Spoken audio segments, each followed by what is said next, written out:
Petite vidéo cette semaine sur la définition des objectifs en lien avec la formation qu'on avait fait en début d'année, qui s'appelait YBYE, définition de ces objectifs pour toute l'année. Mais on arrive là, à la fin de ce premier trimestre, et du coup, la question qui se pose, c'est où est-ce que j'en suis finalement par rapport à mes objectifs, par rapport à tous ces désirs, aspirations, rêves que je pouvais avoir 3 mois après, où en suis-je?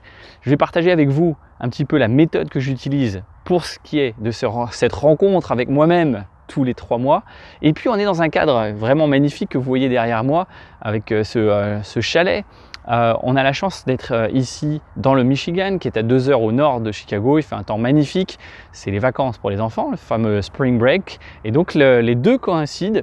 Donc je vais vous faire découvrir un petit peu ce chalet magnifique, parler de ses stratégies d'organisation, de son année, de ses objectifs, de ses aspirations, en même temps que je vais vous faire un petit peu ce petit tour. Bon, voilà, je vous fais un petit peu découvrir l'ambiance ici, qui est plutôt décontractée quand même, on peut le dire. Il y en a qui se reposent tranquillement. Voilà. Je vais même passer par là-haut, tiens. Alors voilà, au niveau de cette méthode du YBYE, si vous n'avez pas suivi la formation, je vous recommande de le faire. Je vais mettre un lien ici pour que vous puissiez la retrouver. Mais en gros, on s'est retrouvé du coup avec toute une communauté de gens qui souhaitaient justement amener leur business à un niveau supérieur, leur vie tout simplement, pour cette année 2021. Et du coup voilà. Alors je vous fais un peu découvrir les coulisses de ce petit chalet tout sympa dans lequel on est.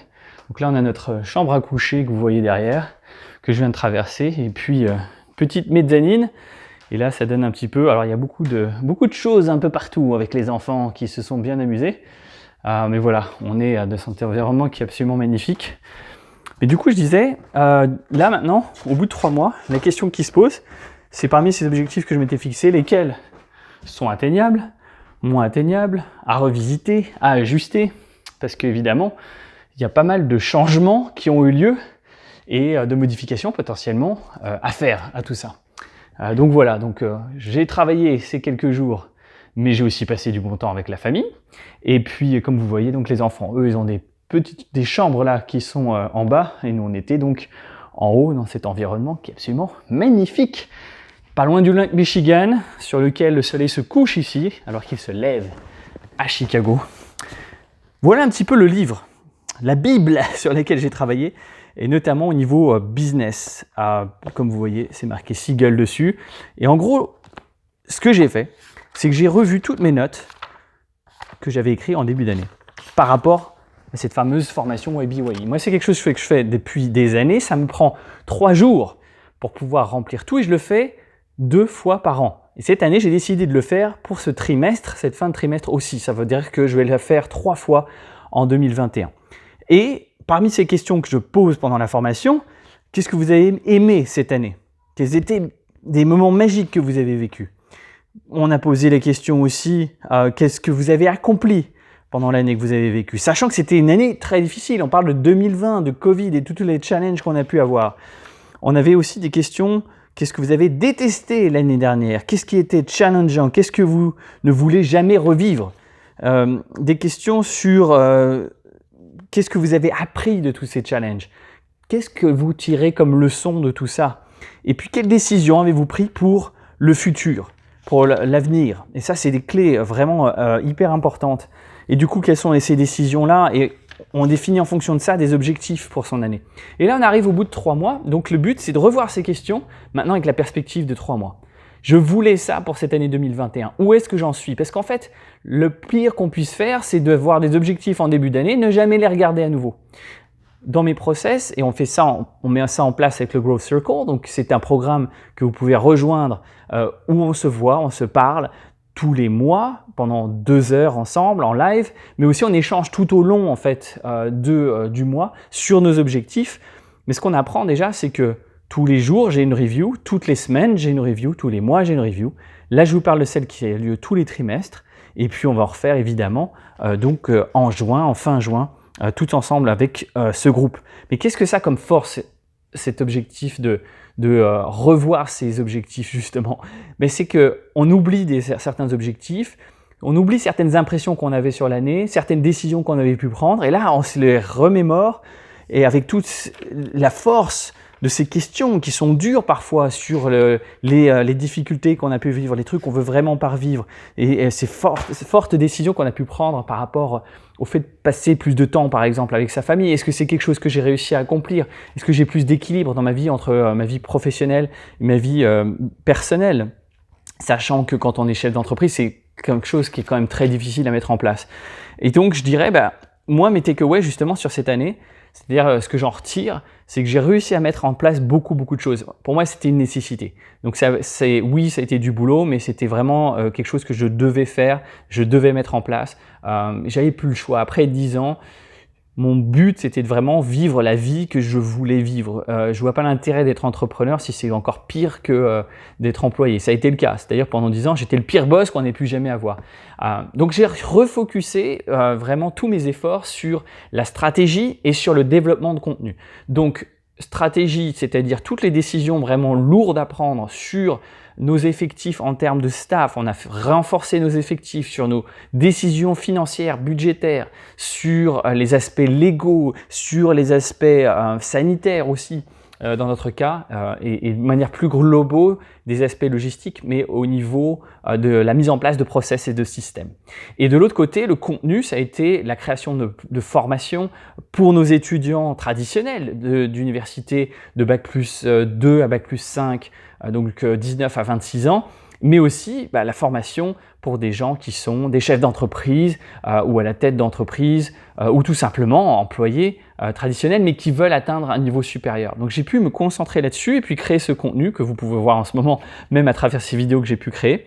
Ça a été énorme pour moi de rééquilibrer complètement mes efforts et mon focus, mais ça a été possible aussi en créant donnant plus de pouvoir, entre guillemets, à notamment une personne qui travaille dans mon équipe, qui est montée en grade. Moi, je suis monté en grade, cette personne est montée en grade, où on a pu tous les deux se focuser sur des choses sur lesquelles on crée plus de valeur, en déléguant davantage à ces nouvelles ressources. Et notamment, nous, on a aussi une prochaine ressource qui va rentrer dans notre équipe, qui va nous aider encore et continuer à nous aider en marketing. Voilà, je ne peux pas tout partager sur les niveaux stratégiques. Je pensais le faire, mais on sait très bien que ces vidéos, c'est vu aussi par des concurrents. Alors, ils ne sont pas nombreux. Puis, on est les seuls, nous, dans notre métier, à exister depuis autant de temps, à avoir autant d'impact sur autant d'étudiants et puis avoir une façon de faire les choses qui est complètement unique. Et d'ailleurs, on va continuer, on travaille dur là-dessus. Mais j'ai réalisé que au moment où je voulais partager toutes ces choses-là avec vous, et j'ai fait une autre vidéo que j'ai fini par supprimer, mais que voilà, je ne peux pas tout partager malheureusement de manière publique, mais les grandes décisions que j'ai prises là pour ces 3 mois et qui viennent de s'écouler par rapport aux 3 mois qui vont s'écouler, où je me fixe 3 objectifs majeurs pour les 3 mois qui viennent. On va s'efforcer en tout cas de refocuser sur d'autres aspects donc que je ne peux pas malheureusement trop partager avec vous à ce stade. On va voir comment on les réussit à les mettre en place. Mais des trucs qui vont nous amener à vraiment générer plus de revenus de manière globale, rééquilibrer les risques par rapport à la génération de revenus et ne pas être sur un seul faisceau, un seul business unit, mais plusieurs business units. Si je résume, revoir les efforts de l'équipe et le focus de l'équipe par rapport au travail qui va être fourni pendant les 3 prochains mois et suivants aussi, parce qu'on parle beaucoup de l'automne. Et voilà, je voulais juste dire, parce qu'il y a eu des commentaires par rapport à mes premières vidéos sur ouais, la meilleure année de ta vie, YBYE, ouais c'est bien, mais ça c'est un truc à l'américaine. Oui, c'était un truc à l'américaine. C'était le but de se dire on va passer la meilleure année de notre vie en 2021. Et ben écoute, c'est déjà mieux de se dire ça que de dire non, ça va être aussi merdique qu'en 2020. Mais surtout, ça va être optimiste, mais il faut être réaliste. Et évidemment, et c'est là où je veux dire que ce quarterly momentum, comme je suis en train de le faire, ce rendez-vous trimestriel, il est clé parce qu'il y a 3 mois, je n'aurais pas pris les mêmes décisions. Là, 3 mois après, je dis OK, il y a des choses en automne qu'on ne va pas pouvoir faire, qu'on aurait souhaité faire. Je ne vais pas rentrer dans les détails, mais clairement, il y a un gros changement hyper important pour nous d'un point de vue stratégique. Donc, on va complètement changer de fusil d'épaule, c'est-à-dire qu'on avait plusieurs objectifs et il y en a qu'on va mettre sur le back burner. Je vous invite à faire ça, à parquer vos projets, des projets qui ne pourront pas avoir lieu et qu'on va se décider du coup de focuser toute notre attention sur des projets qui ont beaucoup plus de sens à court terme pour pouvoir générer de revenus, pour pouvoir tenir. Ça voudrait dire que pour nous, manière concrète, mais le Covid a eu un impact énorme et qu'on est vraiment en train de se repivoter complètement sur des audiences différentes, sur des populations différentes d'étudiants, avec des âges différents, des problématiques différentes. Donc, sans trop rentrer dans les détails malheureusement avec vous ici, ce que je veux dire, c'est que sans ce rendez-vous trimestriel, si on restait sur les objectifs du début 2021, on n'irait pas du tout dans le même sens. Donc, c'est des petites corrections, j'en parle pendant mon training, mais des petites corrections qui nous amènent vers notre objectif et qui nous permettent de revitaliser l'énergie et de dire « Ok », de revoir aussi cette cible et de dire « Ok, on n'est plus vraiment sur la même cible, décalons-nous, changeons le focus, changeons les objectifs. » Donc voilà, sans trop révéler de secrets par rapport industriels par rapport à ce qu'on fait, il va y avoir quand même plusieurs gros pivots de notre côté. Et donc ce rendez-vous du trimestre a été essentiel pour ça. Donc non seulement ça a été plaisant d'être dans un environnement quand même super chaleureux avec des feux de cheminée, parce que le soir il faisait froid hein, quand même, on est arrivé, il neigeait, là maintenant il fait 20 degrés, on en profite. Oui, on est allé au lac et on a fait toutes ces choses-là formidables en famille et c'était vraiment plaisant. Et en même temps au niveau du travail, j'ai pu vraiment progresser et travailler là-dessus. Et sur l'autre document que je voulais montrer aussi, ça c'est le journal, mes business, donc dans lequel j'écris tous les soirs en fin de journée par rapport à mes impressions sur le boulot, sur ce qu'on fait, sur nos progrès, sur nos challenges. Et c'est très bien en fait de le revoir pour se remettre dedans, pour pouvoir réinitialiser un petit peu aussi ses objectifs et s'assurer qu'on est en ligne tout simplement, en ligne. Est-ce que c'est vraiment ce que je voulais faire? Est-ce que j'ai oublié des choses? Est-ce qu'il y a des trucs que je voulais faire que j'ai pas mis en place? Et ça aide quand même beaucoup. Donc voilà, j'espère que cette vidéo vous sera utile. Je parle beaucoup du Growth Circle. Si vous ne le connaissez pas, faites pas ce que c'est, cliquez sur le lien en dessous, rejoignez-nous. Si vous avez des objectifs, si vous êtes entrepreneur, chef d'entreprise, ou tout simplement vous êtes un employé mais que vous voulez améliorer votre position dans votre carrière, être un leader en fait tout simplement, et être un leader n'a rien à voir avec être un manager. Si vous ne voyez pas la différence, rejoignez cette formation, mais clairement si vous voulez travailler sur votre leadership, travailler sur votre management du temps, de vos objectifs, c'est vraiment le groupe à rejoindre. On passe du temps ensemble tous les mois et en dehors de ces rendez-vous qu'on a au niveau de tous les mois, on fait des vidéos ensemble, on fait des échanges ensemble. C'est un groupe qui est vraiment dynamique et passionnant. Donc rejoignez-nous et puis sinon continuez à suivre ces vidéos et puis abonnez-vous à cette chaîne parce que je vais continuer à partager des choses que j'espère qui vont vous apporter de la valeur. Mais en tout cas, pour moi, ça a été clé dans ma vie. Je parle beaucoup de cette formation YBYE qu'on refera évidemment.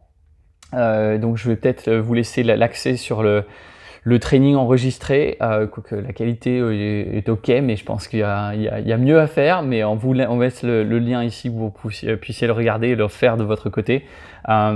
Pour nous rejoindre après aussi avec le Growth Circle.